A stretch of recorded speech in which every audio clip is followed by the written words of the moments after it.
কেন্দ্রীয় শহীদ মিনারে শ্রদ্ধা জ্ঞাপনের পর আজিমপুর গোরস্থানে ভাষা শহীদদের কবর জিয়ারত করেছেন বিরোধী দলীয় নেতা ও জামাত ইসলামী আমির ডক্টর শফিকুর রহমান।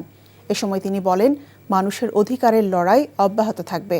শুক্রবার রাত ১টায় জামাত আমির আজিমপুর কবরস্থানে গিয়ে ভাষা শহীদ আবুল বরকত ও আব্দুল জব্বারের কবর জিয়ারত করেন। পরে দলের নেতাকর্মীদের সাথে নিয়ে ভাষা শহীদদের রুহের মাগফিরাত কামনা করে মোনাজাত করেন।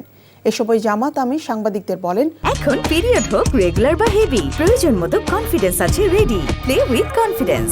১৯৪৭ থেকে ২০২৪ পর্যন্ত অন্যায়ের বিরুদ্ধে লড়াইয়ে শহীদ হওয়া সবাই জাতীয় বীর। দেশের জন্য যারা প্রাণ দিয়েছে তারা জাতির জন্য অনুপ্রেরণা। তিনি বলেন, মানুষের অধিকারের লড়াই ভবিষ্যতে অব্যাহত থাকবে। তরুণ যুবকদের স্বপ্ন পূরণে জামাত ইসলামীর প্রচেষ্টা চলমান রাখার প্রত্যয় ব্যক্ত করেন দলটির আমির। ৪৭ থেকে ৭১-এও পাইনি, ৭২ থেকে ২৪ পর্যন্ত বা আজকের দিন পর্যন্ত এখনও নাগরিকদের জন্য অধরা রয়ে গেছে তাদের অধিকারগুলো। বাংলাদেশ জামাতে ইসলামী মানুষের অধিকারের জন্য এই লড়াই করে এবং আমাদের এই লড়াই অব্যাহত থাকবে ততক্ষণ পর্যন্ত, যতদিন পর্যন্ত বাংলাদেশে একটি মানবিক সমাজ কায়েম না হবে, যেখানে মানুষ ন্যায় বিচার পাবে, দুর্নীতিমুক্ত হবে, ছাদার কলুষিত কালো থাবা থেকে মানুষ মুক্তি পাবে এবং কোনো অবিচার কারো উপর করার কেউ দুঃসাহস দেখাবে না।